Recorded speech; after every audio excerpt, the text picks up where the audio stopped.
Karena itu baik kaya, miskin, besar, kecil, semua harus percaya pada Yesus. Tanpa Yesus, semua akan binasa. Henry mengatakan tidak ada orang yang dianggap hina sampai tidak punya talenta untuk diminta pertanggungjawab, dan tidak ada yang menganggap diri orang besar sampai bisa menghindar dari pengadilan ini.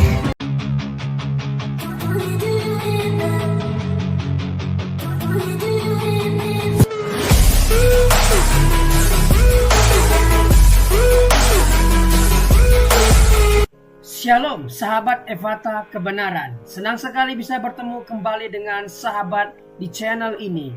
Saya berterima kasih karena sahabat sudah mampir dan mengikuti channel ini sampai hari ini.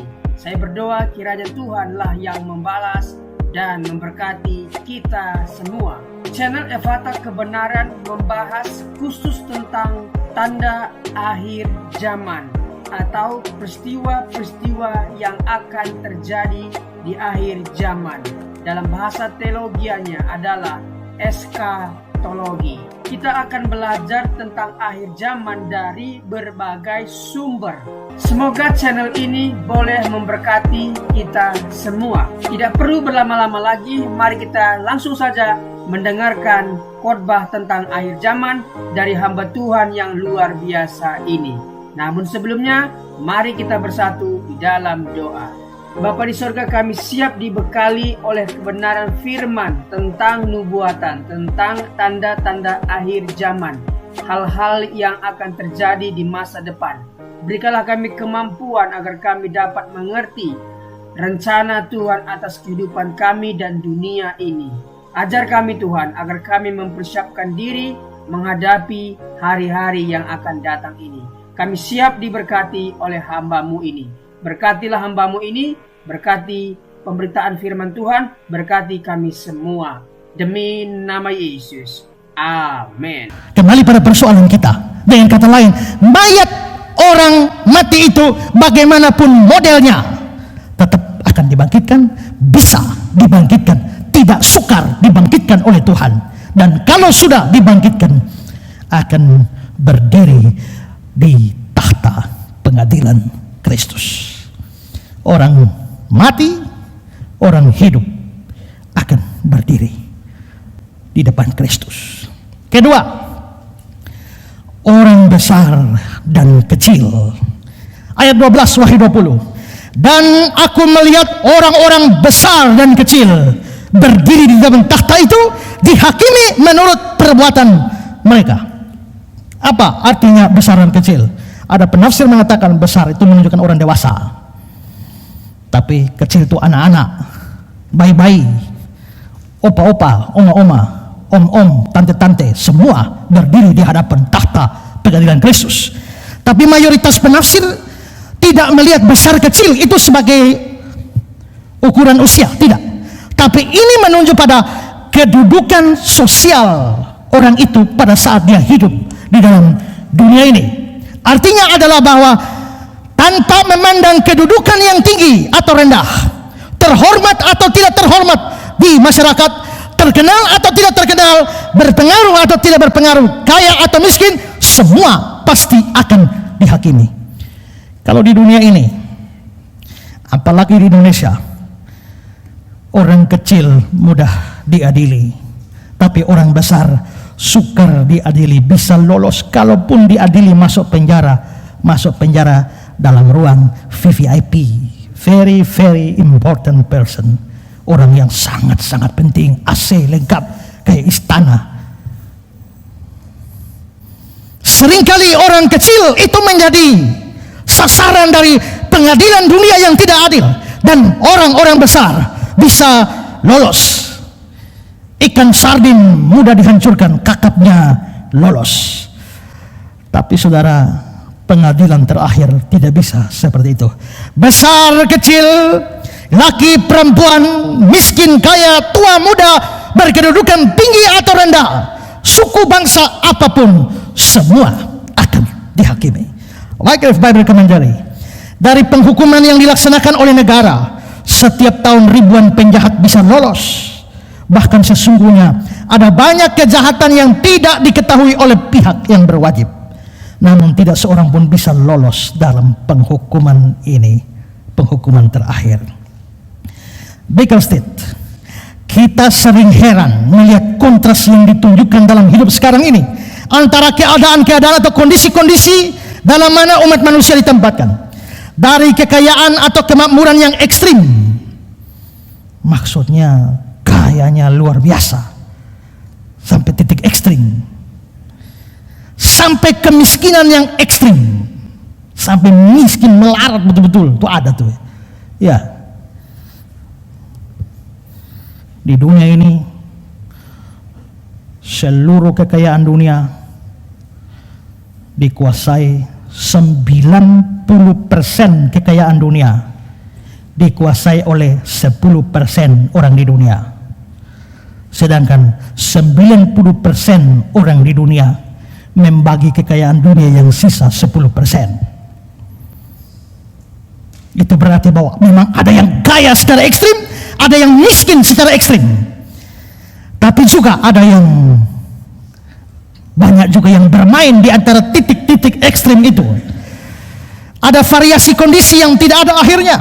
Tapi dalam hal tertentu semua sama. Orang-orang yang mulia dan yang hina, orang-orang yang terkaya dan yang termiskin.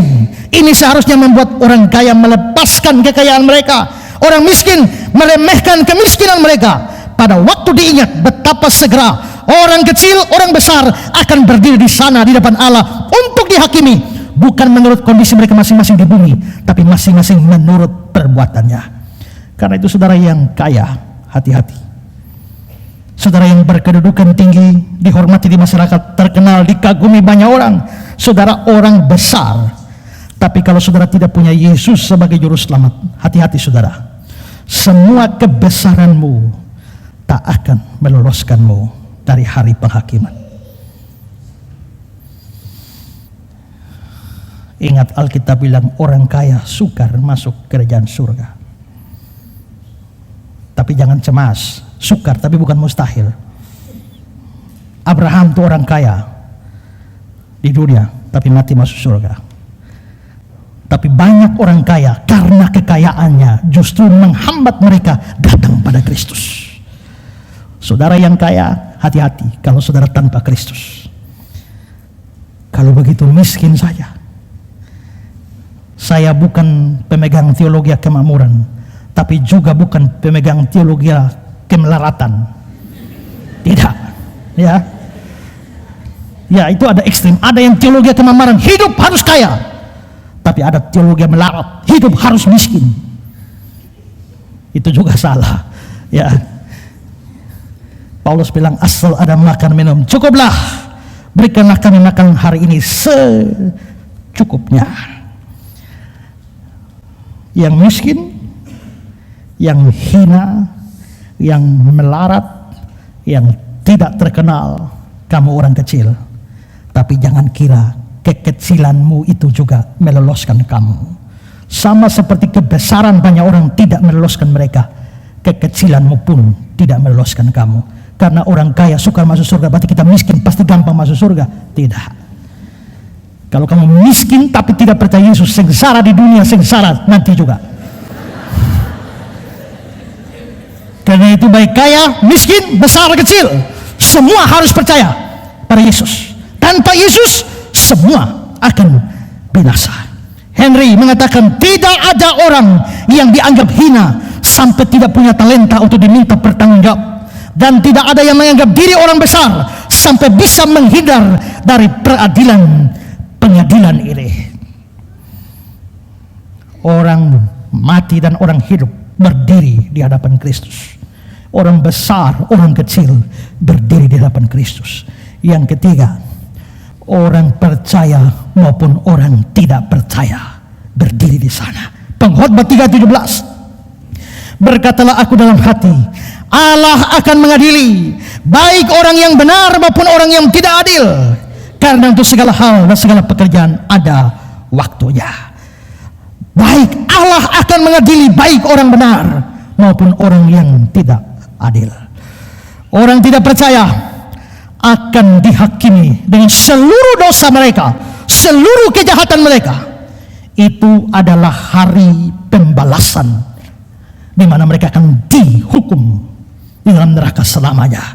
2 Tesalonika 1:8-9, dan mengadakan pembalasan terhadap mereka yang tidak mau mengenal Allah dan tidak mentaati Injil Yesus Tuhan kita. Mereka ini akan menjalani hukuman kebinasaan selama-lamanya, dijauhkan dari hadirat Tuhan dan dari kemuliaan kekuatannya. Ada hari pembalasan bagi setiap dosa dari orang yang tidak percaya. Yudas 14:15, sesungguhnya Tuhan datang hendak menghakimi semua orang, menjatuhkan hukuman atas orang-orang fasik karena semua perbuatan fasik yang mereka lakukan dan semua kata-kata nista yang diucapkan orang berdosa yang fasik terhadap Tuhan. Orang tidak percaya berdiri untuk dihukum, dihakimi semua dosanya. Orang percaya juga akan berdiri di hadapan tahta Kristus untuk dihakimi. Dihakimi apanya? Dosanya? Tidak. Kenapa? Karena orang percaya tidak punya dosa untuk dihakimi. Kok bisa? Karena waktu kamu percaya Yesus, dihapuskan dosaku hanya oleh darah Yesus. Sudah dihapus dosamu. Yesaya 43 ayat 25, akulah dia yang menghapus dosa pemberontakanmu. Oleh karena aku sendiri, aku tidak mengingat-ingat dosamu, termasuk tidak ingat di hari penghakiman. Mika 3:19, biarlah dia kembali menyayangi kita, menghapuskan kesalahan-kesalahan kita, melemparkan segala dosa kita ke dalam tubir-tubir laut. Jauh ke dalam tubir laut, dosa kita dilempar sampai ke tubir laut. Tubir laut ada semacam lubang-lubang kecil lagi di dalam laut lagi, masuk ke sana, tersembunyi di sana. Itu tubir laut. Jauh ke dalam tubir laut. Dalam satu kebaktian pemuda saya tanya, apa itu tubir laut? Seorang pemuda langsung menjawab, tubir laut itu adalah laut pun tubir. Saya langsung sambung dia, tapi tumbul pun bibir.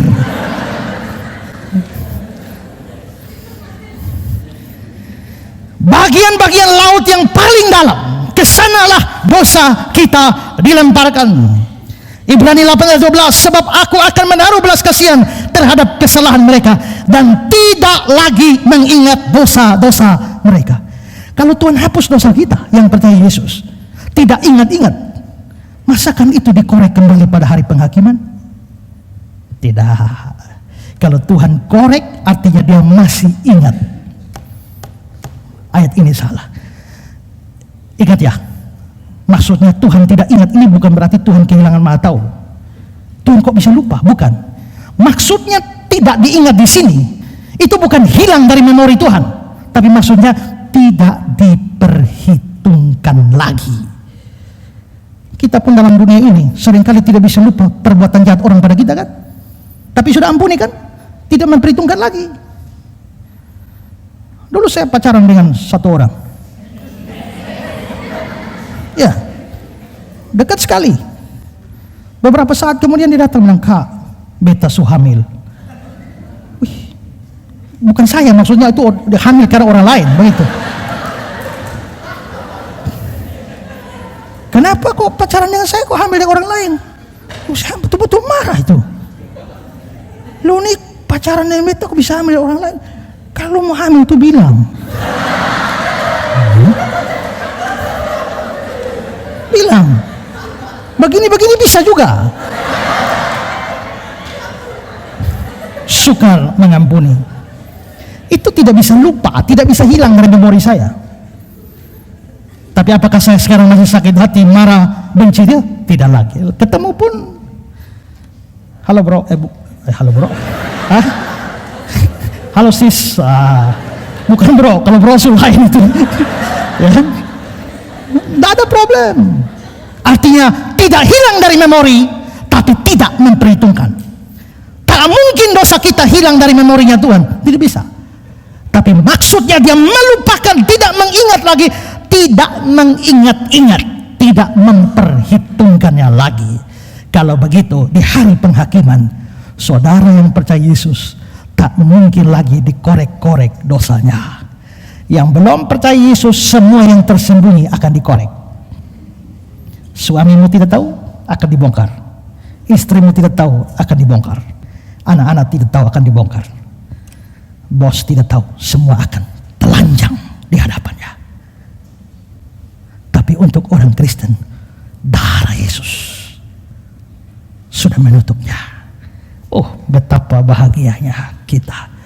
Betapa berdosa kamu, berapapun dosamu merah seperti kirmisi, tidak pernah akan muncul di hari penghakiman. Karena itu tak mungkin kamu dihukum.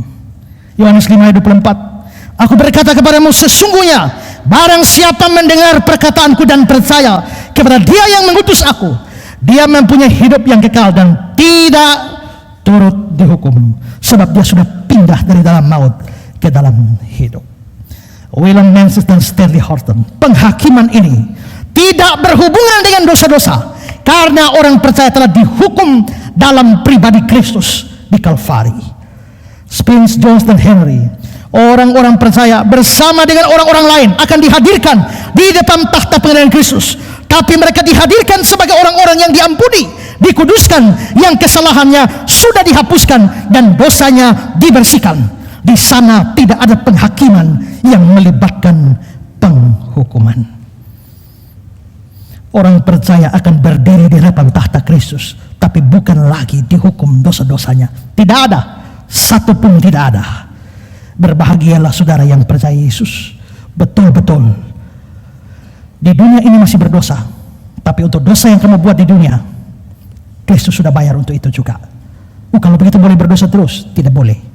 Berdosa terus, kamu dihajar Tuhan di bumi ini sampai kamu bertobat. Kalau begitu, untuk apa kita harus berdiri di hadapan tahta Kristus? Untuk apa orang percaya berdiri di sana? Ini yang sudah saya bahas pada bagian sebelumnya. Kita berdiri di sana bukan untuk memutuskan kita surga atau neraka, surga pasti, tapi mengadili seluruh perbuatan kita, pelayanan kita, pekerjaan kita, untuk menentukan upah kita di surga. 2 Korintus 9 ayat 6, orang yang menabur sedikit akan menuai sedikit juga, orang yang menabur banyak akan menuai banyak.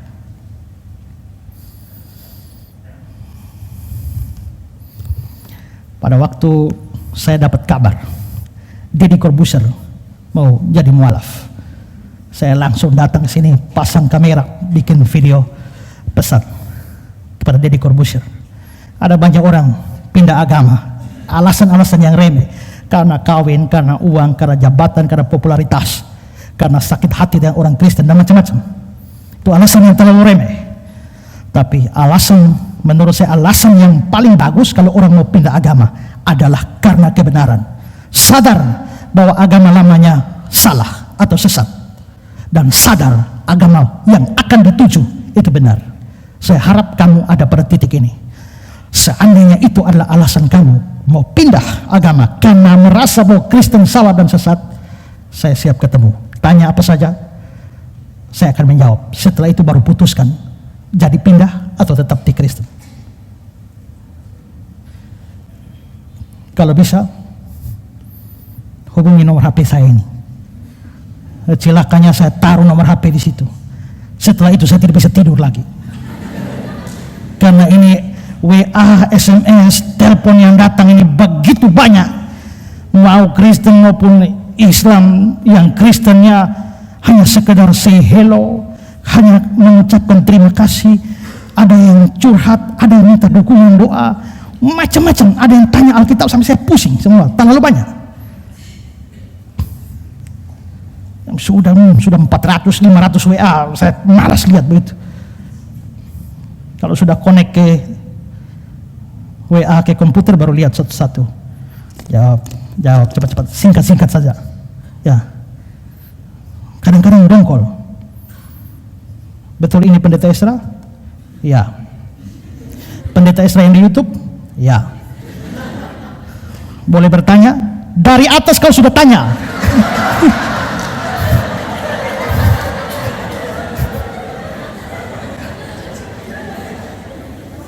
Sudah tanya berapa tanya, setelah itu tanya lagi, boleh tanya. Rasanya dongkol lagi. Iya. Belum lagi tidur tidak tenang, sebentar telepon angkat, begini ternyata orang hanya miss call saja. Mereka WA belum balas telepon. Ya. Ada yang bilang, kenapa WA saya tidak dibalas-balas? Dan saya jongos bu ya. Saya agak dongkol itu. Sudah dongkol-dongkol, ada WA masuk. Ini pendeta Israel. Ini mulai darah mulai naik.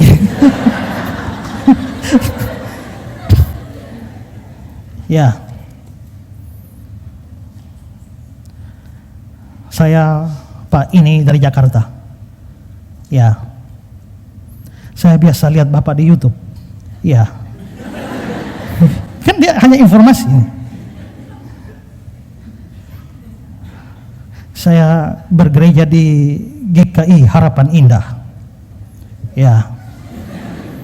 Saya sudah lama cari nomor Pak Esra.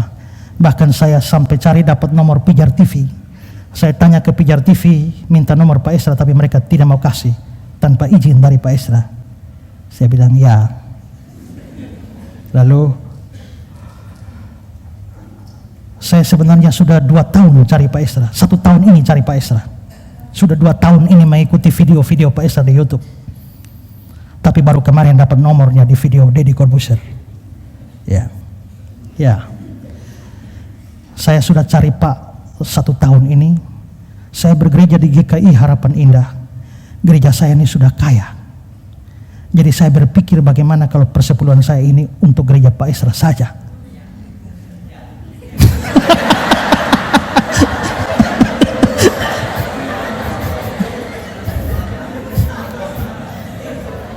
Oh, kali ini saya jawab agak panjang. Ya.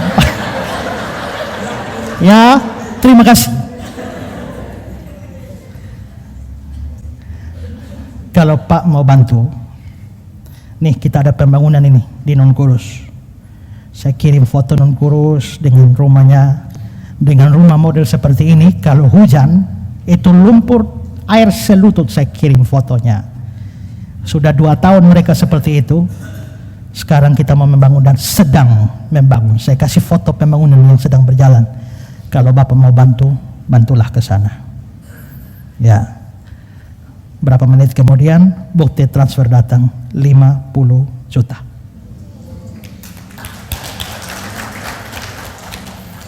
Pada waktu saya bilang, untung taruh nomor di video Deddy Corbuzier.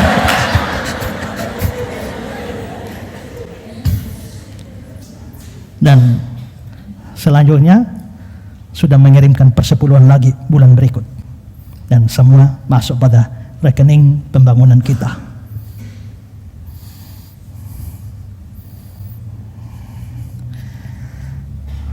Pada waktu saya ketemu dengan anaknya Pak Gilbert Lumaindong waktu dia KKR kemarin di Aston, karena Pak Gilbert WA saya, kalau bisa ketemu sama anaknya, kita junior idola sekali sama Bung, jadi kalau bisa ketemu.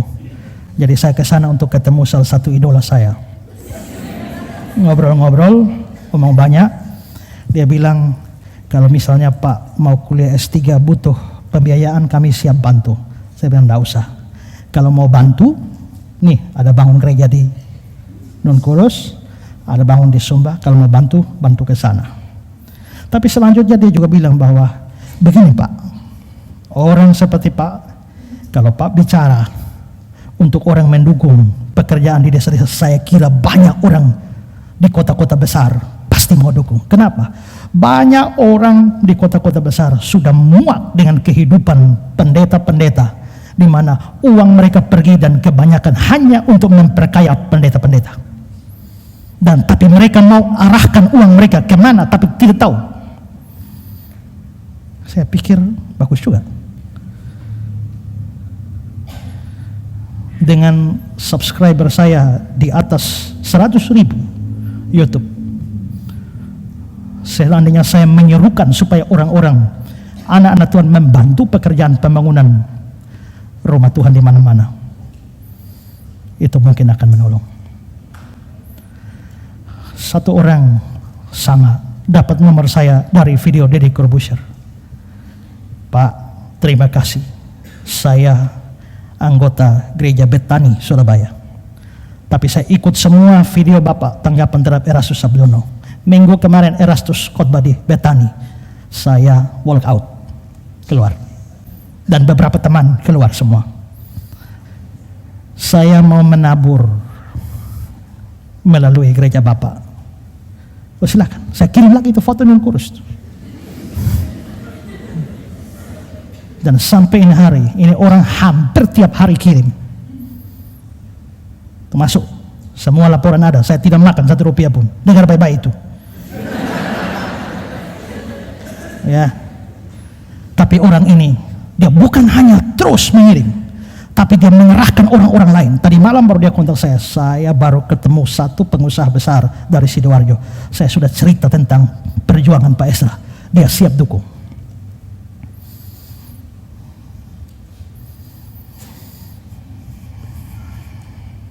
Bagus, saya senang. Tapi satu pertanyaan, kalau orang dari luar mau menabur, orang dalam bagaimana? Lipat tangan saja.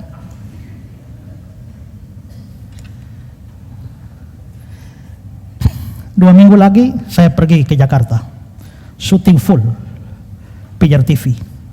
Uang yang kita perlukan 65 juta untuk membiayai syutingan lengkap, selesai, tercukupi. Datang dari mana uangnya? Dari Australia. 2 orang dari Australia. Waktu saya dengar khotbah Pak Esra, Usu dan Niko yang menyinggung Pijar TV, saya tahu Tuhan bicara pada saya.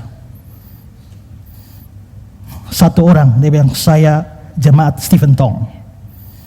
Tapi saya melihat bahwa sangat senang dengan khotbah Pak Tong. Tapi Pak Tong sudah tua, kadang-kadang omongnya agak sukar dimengerti. Kedua, dia tuh angkatannya bapak kita. Dan kadang-kadang memberi contoh untuk generasi milenial, itu ada gap usia. Itulah sebabnya kami senang dengan khotbah Pak Esra. Semua khotbah kami ikuti. Dan kami putuskan orang seperti Pak Esra harus didukung.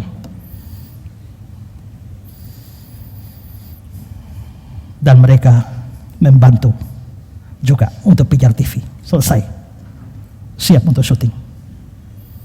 Nah, apa yang mau saya saksikan dari sini adalah bahwa semua kita harus menabur. Kalau orang di luar menabur, kita di dalam harus menabur. Ingat, orang menabur sedikit, menuai sedikit. Orang menabur banyak, akan menuai banyak. Ini bukan hanya bicara di dunia. Teologi kemakmuran ajar ini supaya tuainya di dunia. Saya mengajarkan Tuhan bisa memberkati kamu di dunia ini, tapi berkat yang paling utama, pahalanya akan kamu terima saat kamu berdiri di hadapan tahta pengadilan Kristus. Jemaat Filipi didirikan oleh Paulus. Tapi setelah Paulus mendirikan jemaat ini, Paulus terus melayani ke daerah-daerah. Tapi jemaat Filipi tahu menghargai hamba Tuhannya. Hamba Tuhannya sudah tidak sama-sama, tapi mereka tetap berikan dukungan keuangan. Mereka kirim uang untuk penginjilannya Paulus. Waktu Paulus terima uang dari jemaat Filipi, Paulus bilang apa? Filipi 4 ayat 17. Tetapi yang kuutamakan bukanlah pemberian itu, melainkan buahnya yang makin memperbesar keuntunganmu. Kamu kasih uang, tapi yang penting bukan uang itu. Yang paling penting adalah buah yang memperbesar keuntunganmu. Di dalam New International Version, kata-kata yang terakhir, to your account. Bukannya aku sedang mencari sesuatu pemberian, tapi aku sedang mencari apa yang bisa ditambahkan pada rekeningmu. Ada rekening di surga. Tiap kali kamu kasih semen 10 sak, masuk di rekening di surga. Kasih besi berapa batang, masuk. Kasih duit berapa, masuk. Kalau kamu beri, itu ditambahkan pada rekeningmu. Mau rekening bertambah? Halo? Mau? Berilah, non kurus lagi menunggu. Nah, di hadapan takhta pengadilan Kristus itulah orang percaya hadir, bukan untuk dihakimi dosa-dosanya, tapi diperhitungkan semua upah jerih lelahnya. Jadi, orang hidup dan mati, orang besar dan kecil, orang percaya dan tidak percaya, 3 grup ini semua orang berdiri di hadapan takhta Kristus. Nah, tapi saudara, sekarang saya mau tambahkan satu hal begini. Di Wahyu 20, mulai ayat 12, 13 terusnya, bicara pengadilan terakhir. Takhta putih yang besar. Tapi saudara, sebelum pembicaraan soal takhta putih yang besar, penghakiman akhir itu dibicarakan, ada satu menarik dibicarakan dalam ayat sebelumnya, ayat 11, Wahyu 20. Lalu aku melihat satu takhta putih yang besar, dan dia yang duduk di atasnya. Perhatikan, dari hadapannya lenyap bumi dan langit, dan tidak ditemukan lagi tempatnya. Baru pengadilan, aku melihat orang mati besar kecil berdiri di depan takhta itu, dihakimi menurut perbuatan mereka. Sebelum penghakiman itu terjadi, dikatakan lenyaplah bumi dan langit, tidak ditemukan di tempatnya. Saudara, lenyapnya bumi dan langit itu dibicarakan dalam banyak bagian Alkitab, baik PL maupun PB. 2 Petrus 3 ayat 10 dan ayat 12. Tetapi hari Tuhan akan tiba seperti pencuri. Pada hari itu langit akan lenyap dengan gemuruh yang dahsyat, dan unsur-unsur dunia akan hangus dalam nyala api. Bumi dan segala yang ada di atasnya hilang lenyap. Pada hari itu langit akan binasa dalam api, unsur-unsur dunia akan hancur karena nyalanya. Langit bumi lenyap dulu, baru pengadilan terakhir berjalan. Matius 24 ayat 35. Langit dan bumi akan berlalu, perkataanku tidak akan berlalu. Langit dan bumi, bukan. Biar langit akan berguncang, biar bulan tak bercahaya lagi, dan sisa yang berikut. Langit, bumi, semua akan binasa. 1 Korintus 7 ayat 31. Sebab dunia seperti yang kita sekarang ini akan berlalu. Dunia yang kita kenal sekarang ini akan berlalu. Wahyu 21 ayat 1. Lalu aku melihat langit yang baru dan bumi yang baru. Langit baru, bumi baru akan ada. Sebab apa? Langit yang pertama yang sekarang ini, bumi yang pertama yang sekarang ini telah berlalu, dan laut pun tidak ada lagi. Langit akan lenyap, bumi akan lenyap. Pada waktu takhta putih besar berdiri, Kristus hakim yang agung di atas takhta itu, langit bumi lenyap, dan semua orang berdiri di hadapan Kristus. Kenapa?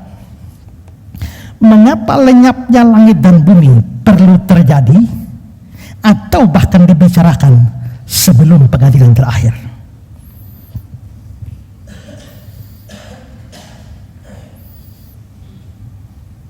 Ini untuk menyatakan semua akan berdiri di hadapan Kristus.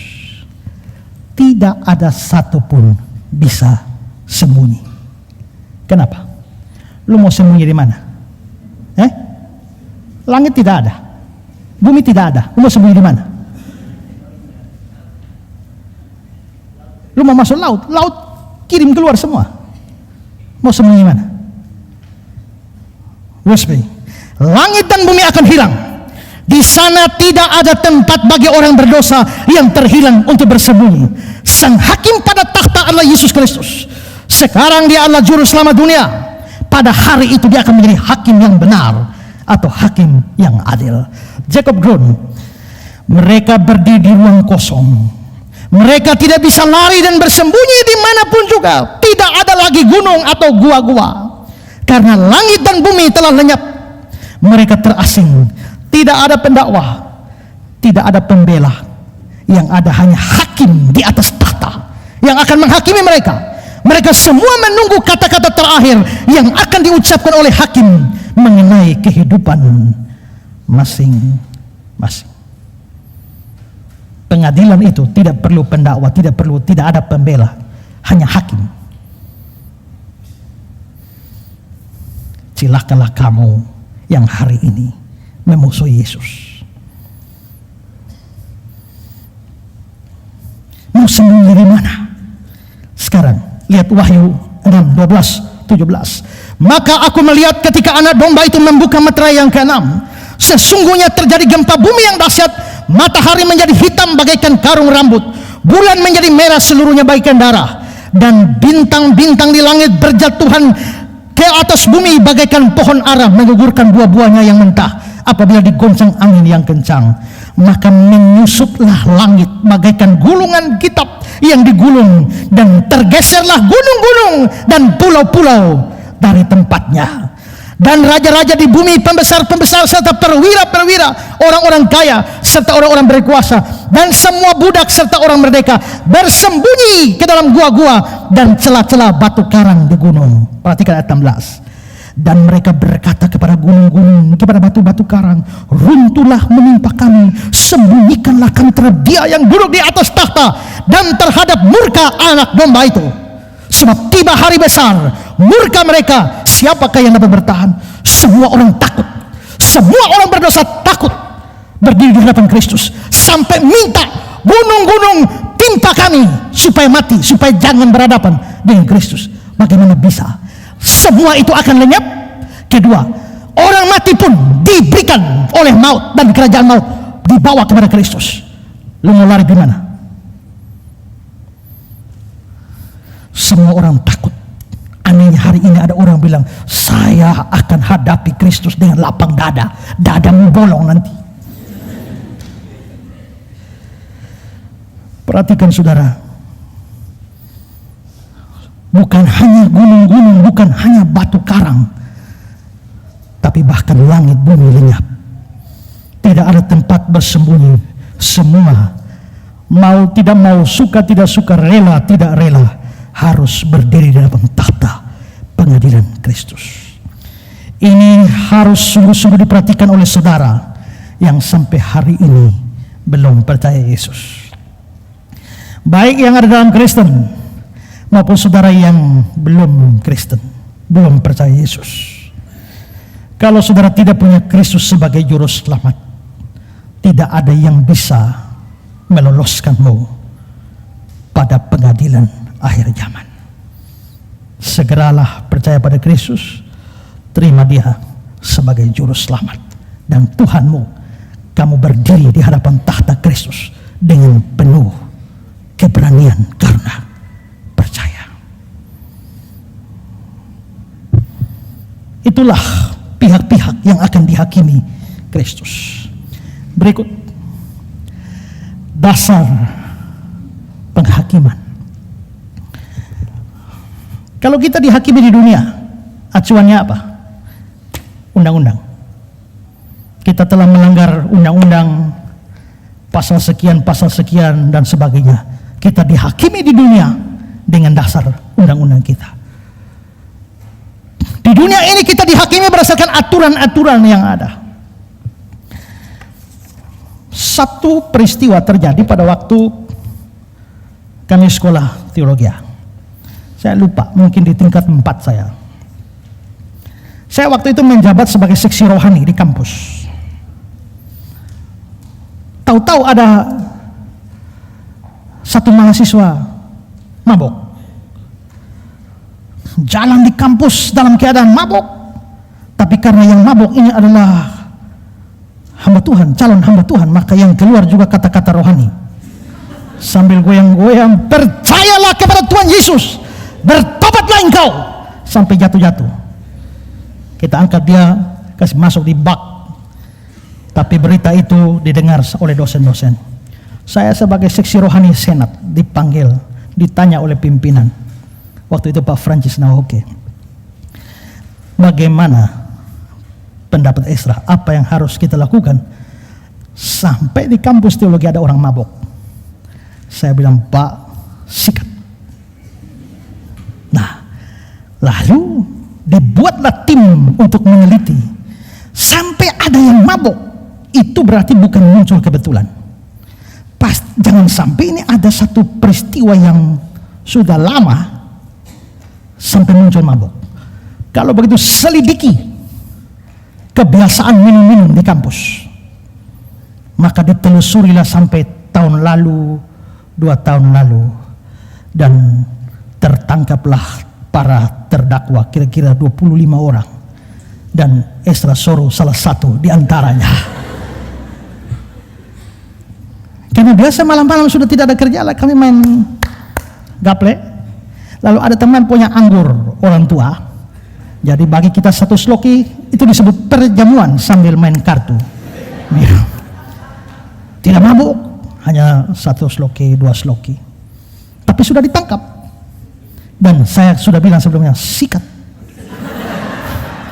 Dan kami diperhadapkan pada sidang di hadapan para dosen. Saya bilang, saya tanya, yang mabuk pasti salah, tapi yang minum anggur salahnya di mana? Ayat Alkitab mana yang kita langgar? Efesus 5 ayat 18 bilang, kata, hendaknya kamu jangan mabuk oleh anggur. Yang dilarang adalah mabuknya, bukan anggurnya. Kan perjamuan kudus juga pakai anggur. Kalau tidak boleh minum anggur sama sekali, kita tidak perjamuan lagi. Tuhan Yesus saya bilang, akulah pokok anggur. Di kana dia ubah air jadi anggur. Jadi minum anggur tidak salah, mabuk baru salah. Jadi hukumlah yang mabuk, tapi jangan hukum yang tidak mabuk.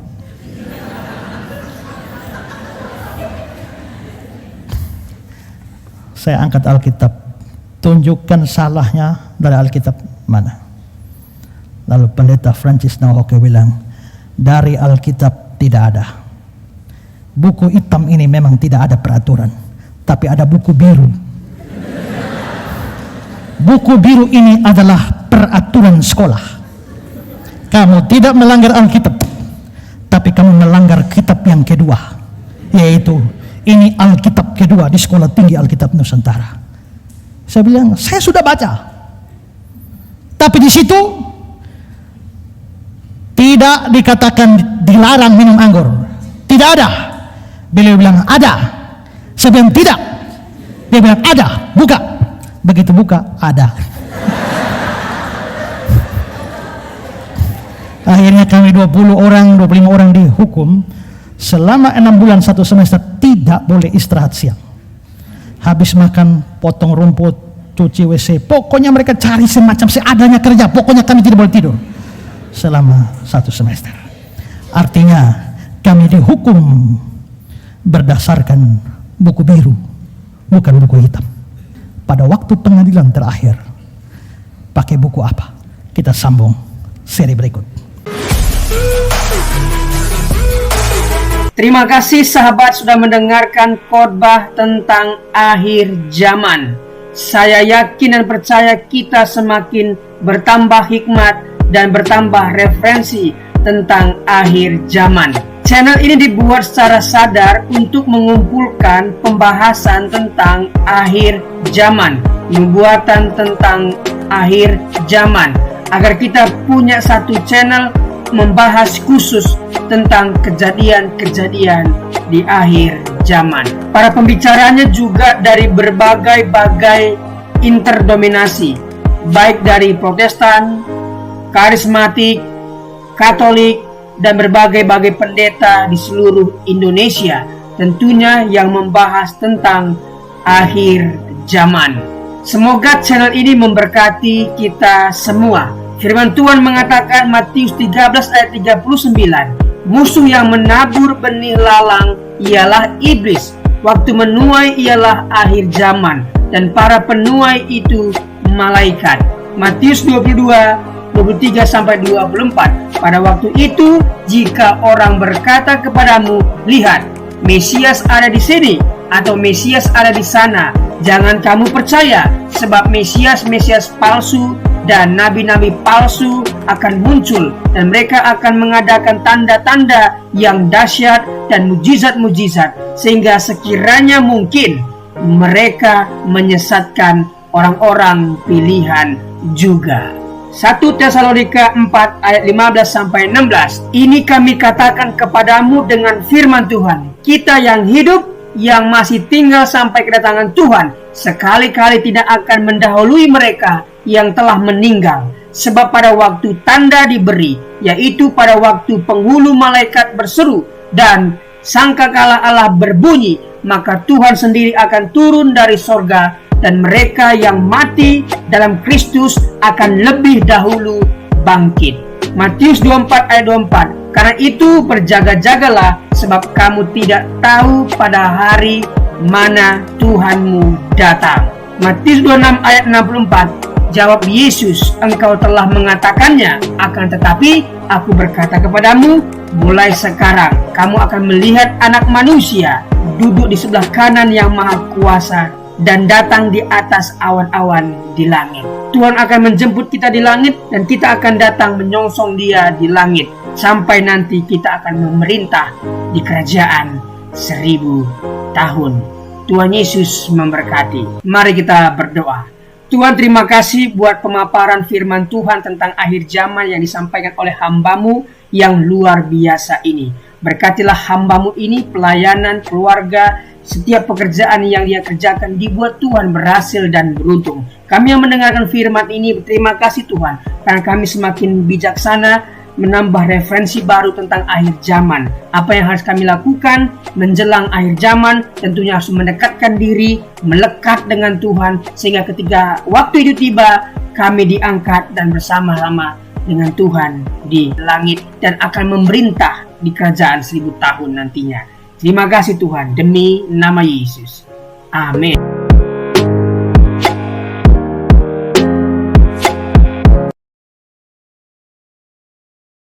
Từ lâu nấu cho mình tác lỗi bởi sẩy bù phá y chẳng mây dầu giá bù phá tê cháu trong sai liệu tê lưng ở tàu in nấu nè tê cháu xin cồn tê cháu xin nè cho mình xin bay bài đê tròi đê dẫn đê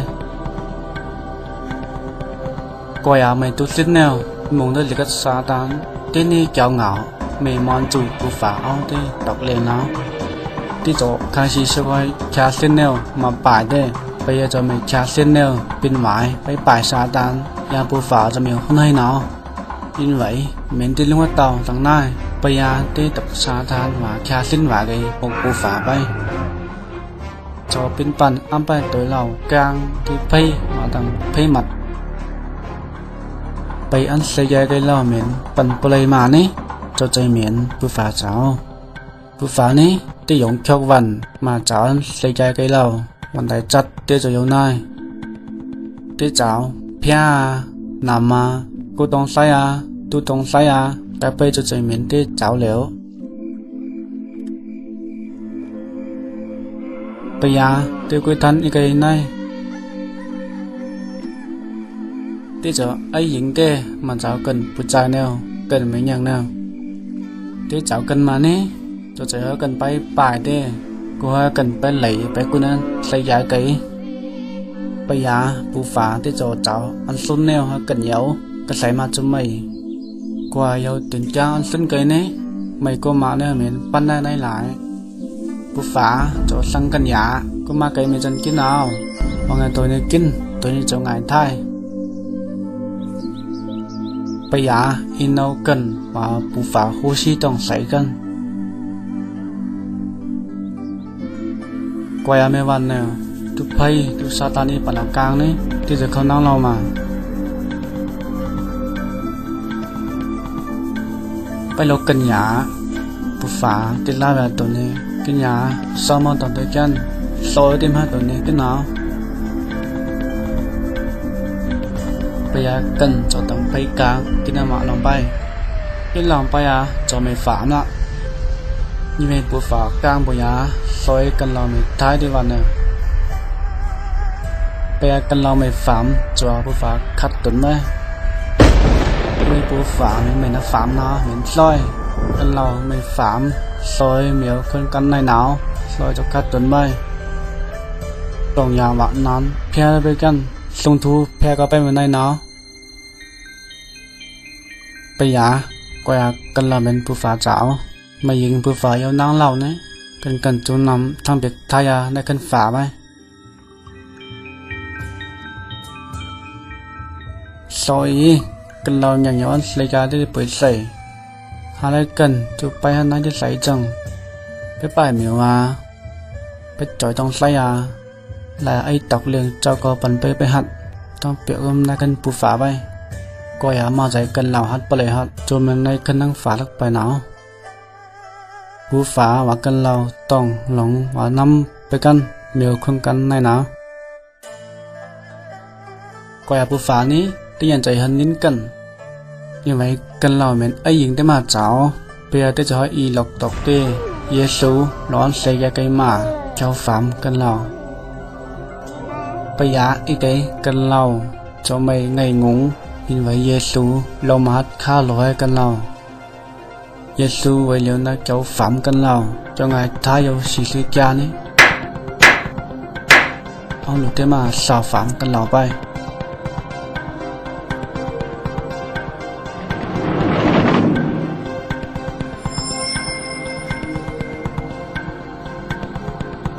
อยากกันเราสัญญาสูไปหินซาเกี่ยวกับมาต่อไปเกี่ยมเยซูไปนี่ทั้งเบกกันเราท้ายยาบนควันโจในคันฝาใบว่าปูฝาเยาจิงใส่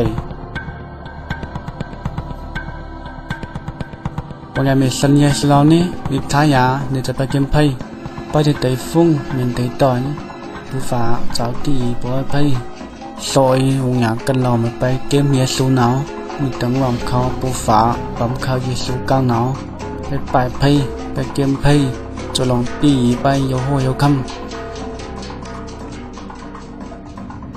วางกันเราเก็บเยซูนี้กันเราทายาจนไอ้คันเตียงฝาไปอีไว้เยซูจะใจต้องกองเนาะไปกันเทียบค่าเราต่อแนวขึ้นไปหน้าทั้งปูฝาตั้งหน้าบางอย่างตัวสัญญาโซนนี้จนในกันฝาไปว่าผู้ฝาหน้าเยาจึงใส่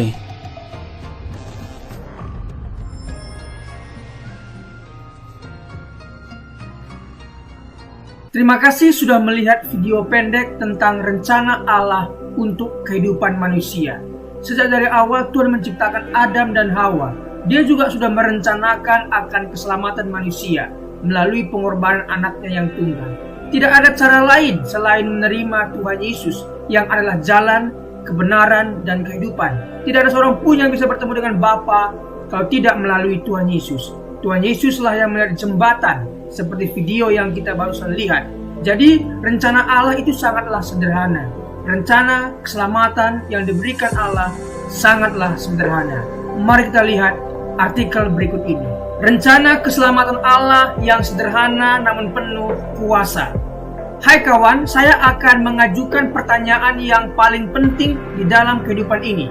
Kebahagiaan dan kesusahan Anda di masa akan datang bergantung pada jawaban Anda. Pertanyaannya adalah, apakah Anda sudah diselamatkan? Ini bukan pertanyaan tentang perbuatan baik Anda, bukan juga apakah Anda anggota gereja, tetapi apakah Anda sudah diselamatkan? Apakah Anda yakin akan masuk surga setelah meninggal dunia? Alkitab berkata bahwa untuk dapat masuk surga, seseorang harus dilahirkan kembali. Dalam Yohanes 3 ayat 7. Yesus berkata kepada Nikodemus, kamu harus dilahirkan kembali. Karena yang dilahirkan dari daging adalah daging, yang dilahirkan dari roh adalah roh. Dalam Alkitab, Allah memberikan rencana bagaimana caranya untuk dapat dilahirkan kembali, yang berarti diselamatkan. Rencananya sangat sederhana. Anda dapat diselamatkan hari ini juga. Bagaimana caranya? Langkah pertama, Anda harus sadar bahwa Anda adalah orang berdosa. Karena semua orang telah berbuat dosa dan telah kehilangan kemuliaan Allah. Roma 3 ayat 23. Karena semua orang lahir dengan hati yang berdosa hati yang dari daging. Anda adalah orang berdosa dan terpisah dari Allah karena dosa, sebab upah dosa ialah maut. Roma 6 ayat 23. Ini artinya pemisahan kekal dari Allah di dalam neraka. Manusia ditetapkan untuk mati hanya satu kali saja, dan sesudah itu dihakimi. Ibrani 9 ayat 27. Tetapi Allah sangat mengasihi Anda. Dia telah memberikan anaknya yang tunggal, Yesus, untuk menanggung dosa Anda dan mati untuk Anda. Dia, Yesus, yang tidak mengenal dosa, telah dibuatnya menjadi dosa karena kita, supaya di dalam Dia kita dibenarkan oleh Allah. 2 Korintus 5 ayat 21. Yesus harus meneteskan darahnya dan mati karena nyawa makhluk ada di dalam darahnya. Imamat 17 ayat 11. Tanpa penumpahan darah tidak ada pengampunan. Ibrani 9 ayat 22. Akan tetapi Allah menunjukkan kasih-Nya kepada kita oleh karena Kristus telah mati untuk kita ketika kita masih berdosa.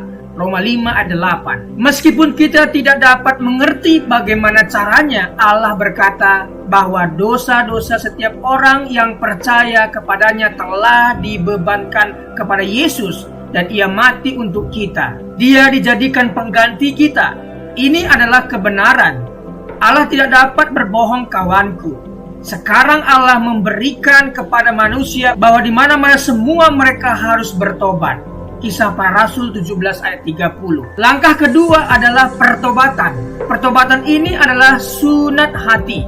Kalau di perjanjian lama Tuhan minta Abraham, Kejadian 17, dan semua keturunannya disunat sebagai tanda perjanjian yang kekal. Makna rohaninya adalah dalam perjanjian baru Tuhan Yesus memperkenalkan tujuan dari sunat jasmani adalah sunat hati, yaitu secara rohani. Sunat jasmani dilakukan sebagai upaya memurnikan diri dan dari aspek medis dapat menghindari sejumlah sakit penyakit. Sunat hati secara rohani memurnikan hidup kita dari dosa dan maut. Yeremia 4 ayat 4 berkata tentang sunat hati supaya terhindar dari murka Allah. Perbuatan-perbuatan yang jahat adalah kehidupan yang tidak takut akan Tuhan, tidak hidup mengasihi Dia, dan tidak beribadah kepadanya. Sunat hati berarti bertobat dari kehidupan yang jahat dan menaati Tuhan. Mengatakan betapa baik, kuat, dan dahsyat, adil, dan kasih Tuhan hingga layak disembah oleh semua orang. Pertobatan harus disertai perbuatan. Cara berpikir di mana seseorang mengaku dan setuju bahwa ia orang berdosa di hadapan Allah dan mengaku serta menerima pengorbanan Yesus di kayu salib untuk setiap orang percaya. Dalam Kisah Rasul 16 ayat 30-31, penjaga-penjaga Filipi bertanya kepada Paulus dan Silas, "Tuan-tuan, apakah yang harus aku perbuat supaya aku selamat?" Jawab mereka, "Percayalah kepada Tuhan Yesus Kristus dan engkau akan selamat." Percayalah kepadanya sebagai seorang yang telah menanggung dosa-dosa Anda dan mati mengganti Anda, dikuburkan dan dibangkitkan kembali oleh Allah. Kebangkitannya memastikan bahwa orang percaya dapat yakin akan kehidupan kekal. Sesaat Yesus diterima sebagai juru selamat, kebangkitannya memastikan bahwa orang percaya dapat yakin akan kehidupan kekal sesaat Yesus diterima sebagai juru selamat. Tetapi semua orang yang menerimanya diberinya kuasa supaya menjadi anak-anak Allah, yaitu mereka yang percaya dalam namanya. Yohanes 1 ayat 12. Sebab barang siapa yang berseru kepada nama Tuhan akan diselamatkan. Roma 10 ayat 13. Barang siapa dalam kutipan di atas termasuk Anda diselamatkan bukan berarti mungkin atau dapat, tetapi pasti diselamatkan. Tentu Anda sadar bahwa Anda seseorang berdosa. Saat ini juga, dimanapun Anda berada, bertobatlah, serahkanlah hatimu kepada Allah dalam doa pengakuan dosa dan pertobatan yang sungguh-sungguh. Dalam Lukas 18 ayat 13, seorang yang berdosa berdoa, "Ya Allah, kasihanilah aku orang berdosa ini." Berdoalah, "Ya Allah, aku tahu bahwa aku adalah orang berdosa. Aku percaya bahwa Yesus telah menggantikan aku waktu Dia mati di kayu salib. Aku percaya bahwa penumpahan darahnya, kematiannya, penguburannya, dan kebangkitannya adalah untuk aku. Sekarang aku menerimanya sebagai juru selamatku. Terima kasih atas pengampunan dosa-dosaku, pemberian keselamatan dan kehidupan yang kekal karena rahmat dan anugerah-Mu. Amin. Terimalah firman Allah dan dapatkanlah keselamatan daripadanya dengan iman, percaya, maka Anda akan diselamatkan.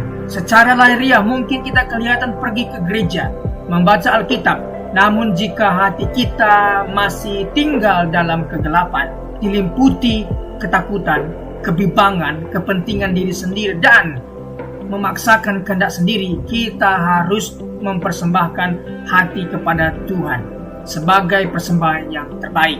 Bukan gereja, perkumpulan ataupun perbuatan-perbuatan amal ibadah yang menyelamatkan Anda. Ingatlah, hanya hati yang diserahkan kepada Allah yang dapat disucikan dan diselamatkan. Rencana keselamatan Allah yang sederhana adalah Anda orang berdosa. Apabila Anda tidak percaya dalam Yesus yang telah mati menggantikan Anda, pasti Anda akan tinggal untuk selama-lamanya di dalam dosa dan maut. Jika Anda percaya kepadanya sebagai juru selamat yang telah disalibkan, dikuburkan, serta dibangkitkan, Anda menerima pengampunan atas segala dosa dan karunia keselamatan kekal karena iman. Anda mungkin berkata, tidak mungkin semudah itu. Ini sesuai Alkitab. Ini adalah rencana Allah. Hai kawan, percayalah pada Yesus dan terimalah Dia sebagai juru selamatmu. Hari ini juga, kalau rencananya masih belum jelas bagi Anda, bacalah tulisan ini berulang-ulang tanpa berhenti sampai Anda mengerti jiwa Anda lebih berharga daripada seisi dunia ini. Apa gunanya seseorang memperoleh seluruh dunia tetapi ia kehilangan nyawanya? Markus 8 ayat 36. Marilah serahkan hatimu kepada Tuhan sebagai persembahan yang hidup, kudus dan sukarela. Anda harus benar-benar pasti akan keselamatan pribadi ini. Apabila Anda kehilangan jiwa, Anda akan kehilangan surga dan kehilangan segala-galanya. Percayalah dan biarkanlah Allah selamatkan Anda saat ini juga. Kuasa dan kasih Allah akan selamatkan Anda. Tetapkan hati Anda dan perubahan cara pandang memungkinkan Anda untuk hidup sebagai orang Kristen yang selalu menang atas pencobaan. Pencobaan-pencobaan yang kamu alami ialah pencobaan-pencobaan biasa yang tidak melebihi kekuatan manusia, sebab Allah setia dan karena itu Ia tidak akan membiarkan kamu dicobai melampaui kekuatanmu. Pada waktu kamu dicobai, Ia akan memberikan kepadamu jalan keluar sehingga kamu dapat menanggungnya. 1 Korintus 10 ayat 13. Jangan bergantung pada perasaan Anda. Perasaan itu selalu berubah. Berdirilah pada janji-janji Allah. Janji-janji Allah tidak pernah berubah. Setelah Anda selamat, ada 3 hal yang perlu dilakukan setiap hari untuk pertumbuhan iman. Berdoa, berbicara kepada Allah, baca Alkitab, biarkanlah Allah berbicara kepada Anda, dan Anda berbicara bagi Allah. Dan perlu dibaptis air sesuai ketaatan Anda pada Tuhan Yesus Kristus sebagai kesaksian dan demonstrasi imanmu. Dan kemudian bergabung secepatnya dengan gereja yang mengajarkan Alkitab sebagai firman Allah. Jadi janganlah malu bersaksi tentang Tuhan kita. 2 Timotius 1 ayat 8. Setiap orang yang mengakui aku di depan manusia, aku juga akan mengakuinya di depan Bapakku yang di sorga. Matius 10 ayat 32. Amin. Itulah tadi rencana keselamatan Allah yang sangat sederhana. Yang pertama, kita harus sadar bahwa kita orang berdosa. Yang kedua, kita harus bertobat, meninggalkan yang lama dan beralih kepada Tuhan, dan berdoa untuk menerima Yesus sebagai Tuhan dan Juru Selamat kita. Dan setelah melakukan ini, ada 3 hal lagi yang kita harus lakukan, yaitu berdoa, berbicara kepada Tuhan, apa yang menjadi pergumulan kita. Yang kedua, baca firman, mendengarkan Tuhan berbicara lewat firman kepada kita, kemudian kita berbicara kepada Tuhan. Yang ketiga adalah bersaksi. Jangan malu bersaksi. Setelah engkau diselamatkan oleh Tuhan, bersaksilah. Saksikan imanmu kepada semua orang. Siapa yang malu mengakui Tuhan Yesus di depan umum, maka Yesus pun akan malu mengakuimu di depan Bapa. Jadi saksikan kuasa keselamatan yang Tuhan berikan kepadamu. Terima kasih. Tuhan Yesus memberkati.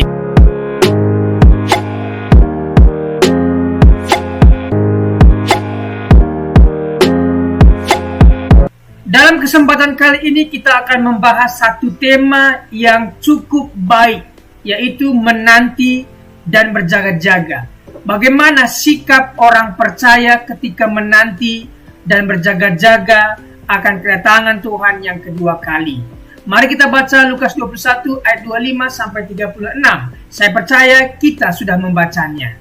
Oleh karena itu, mari kita lanjutkan. Apa yang seseorang biasa lakukan ketika menunggu? Tentunya kita akan mencari kesibukan supaya waktu menunggu tidak terasa lama. Kesibukan di sini pun bukan hal-hal yang tidak menguntungkan Tuhan, tetapi kesibukan yang menguntungkan Tuhan dan menguntungkan diri kita di masa depan, yaitu berbuat sesuatu yang baik untuk Tuhan. Apa yang kita lakukan ketika menunggu jemputan? Apa yang akan kita lakukan ketika tunggu ibadah mulai? Tentunya kita harus melakukan sesuatu, bukan bersumur-sumur. Orang Kristen adalah orang yang menanti. Menanti apa? Menanti kedatangan Kristus kedua kalinya. Orang yang setia sampai akhir dan tidak murtad dan menunggu kedatangan Tuhan yang kedua kalinya, Tuhan sudah sediakan yang namanya mahkota bagi mereka yang menantikan kedatangan Tuhan kedua kalinya. Kedatangan Kristus akan segera terjadi, artinya pasti akan terjadi. Jadi, mari kita lihat Matius 24 ayat 19 dan Wahyu 1 ayat 1. Matius 24, segera sesudah siksaan pada masa itu, matahari akan menjadi gelap dan bulan tidak bercahaya, dan bintang-bintang akan berjatuhan dari langit, dan kuasa-kuasa langit akan goncang. Apa kata segera di situ? Kita akan dalami. Wahyu 1 ayat 1. Inilah wahyu Yesus Kristus yang dikaruniakan Allah kepadanya, supaya ditunjukkannya kepada hamba-hambanya apa yang harus segera terjadi. Makna segera bukan menunjuk 5 menit lagi, segera seperti guru, dosen mengatakan kepada siswa atau mahasiswanya, segera kumpulkan. Bukan itu. Tetapi segera di sana, kedatangan Kristus yang segera berarti, pertama, pasti terjadi. Itu pasti terjadi, Alkitab sudah mencatat dan pasti terjadi. Kedua, tidak ada seorang pun yang tahu waktunya. Tidak ada, oleh karena itu kita harus menanti dan berjaga-jaga. Ketiga, tidak ada seorang pun yang dapat melarikan diri ataupun luput. Siapapun kita akan tetap dihukum atau diberikan ganjaran yang baik. Pertama, tanda-tanda kedatangan anak manusia. Mari kita dalami apa tanda-tanda dan kenapa Tuhan memberikan tanda. Meski tidak ada yang tahu kapan waktunya, tetapi akan ada tanda-tanda sebelum itu terjadi. Lukas 21 ayat 25 sampai 26. Dan akan ada tanda-tanda pada matahari dan bulan dan bintang-bintang, dan di bumi bangsa-bangsa akan takut dan bingung menghadapi deru dan gelora laut. Orang akan mati ketakutan karena kecemasan berhubung dengan segala apa yang menimpa di bumi. Sebab kuasa-kuasa langit akan goncang. Penguasa-penguasa yang ada di langit akan goncang. Tanda kedatangan Kristus sudah dinubuatkan oleh para nabi.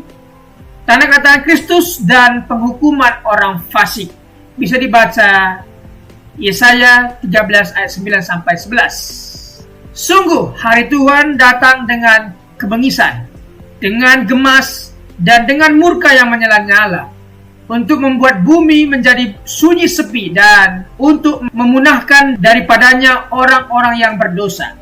Sebab bintang-bintang dan gugusan-gugusan di langit tidak akan memancarkan cahayanya.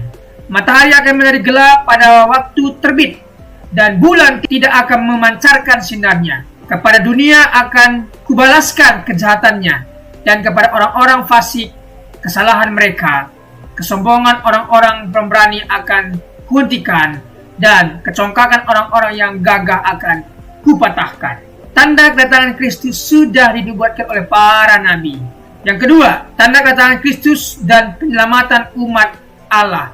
Yoel 2 ayat 30 sampai Yoel 3 ayat 2. Mengapa perlu tanda? Supaya kita terhindar dari penyesatan. Baca Lukas 21 ayat 8. tidak putus asa oleh penderitaan yang mendahului kedatangan Kristus. Akan ada penderitaan, akan ada penganiayaan. Tetapi bagi kita yang percaya kepada Tuhan, akan diangkat dan diluputkan.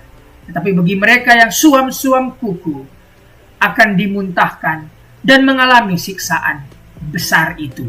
Tidak meragukan janji kedatangan Kristus. Oleh karena itu mari kita tidak meragukan janji kedatangan Kristus. Baca ayat yang ke-29 sampai 33 dan seterusnya. Setelah tanda-tanda terjadi, Yesus datang kedua kali. Haleluya. Perbedaan dengan kedatangannya yang pertama. Ya, dia lahir sebagai manusia kedatangan yang pertama. Dilahirkan dari perawan Maria. Sederhana dan kehinaan seorang hamba. Tetapi kedatangannya yang kedua kalinya berkuasa dan kemuliaan seorang raja. Kedua, kedatangan yang pertama dihukum karena dosa manusia. Kedatangan yang kedua datang untuk menghukum manusia yang berdosa dan tidak bertobat. Aplikasinya, tidak percaya kepada orang-orang yang mencoba meramal atau menentukan waktu kiamat. Yang kedua, ketika melihat tanda, kita semakin yakin mengenai kedatangan Kristus. 3. Sebagai orang percaya, kita bersuka cita menyambut kedatangan Kristus karena ia datang untuk menyelamatkan. Selanjutnya, sikap menanti kedatangan anak manusia itu. Bagaimana sikap kita? Mari kita baca Markus 13 ayat 32. Saya percaya sahabat sudah membacanya. Tidak seorang pun yang tahu. Malaikat tidak tahu. Yesus sebagai manusia tidak tahu. Mengapa Allah tidak memberitahu kepada kita mengenai kedatangan Kristus yang kedua kali? Allah tidak memberitahu supaya, pertama, menumbuhkan di dalam diri kita sikap hamba yang benar, berjaga-jaga selalu. Seperti majikan yang akan pulang ke rumahnya. Tentunya hambanya atau pembantunya pasti berjaga-jaga untuk menanti majikan itu. Itulah maksudnya. Kita harus berjaga-jaga dan juga terus menanti kedatangannya. Hamba sejati dan hamba palsu akan diuji di dalam kesediaannya untuk selalu berjaga-jaga. Fokus pada tanggung jawab dan pekerjaan yang Allah perintahkan. Kenapa Tuhan tidak beritahu kedatangannya? Agar kita fokus pada tanggung jawab dan pekerjaan yang Allah perintahkan kepada kita. Karena kita tahu zaman dulu, yaitu di zaman Paulus, ketika dikatakan Tuhan Yesus akan datang kedua kali, dan jemaat saat itu sudah tidak mau kerja lagi, dan semua mereka menunggu. Bukan itu yang dimaksud. Aplikasi apa yang kita bisa ambil dari bagaimana berjaga-jaga? Ayat 34 sampai 36. Jangan syarat dengan pesta pora, kemabukan dan kepentingan duniawi. Mari kita jauhi hal-hal yang semacam ini, karena ini merugikan kita di masa yang akan datang. Berdoalah senantiasa. Agustinus berdoa, baca Alkitab, menjauhi dosa. Ini yang harus kita lakukan, berdoa, membaca Alkitab, menjauhi dosa. Dan selamat menantikan kedatangan Kristus. Bersiaplah, Yesus datang segera. Terima kasih, Tuhan memberkati.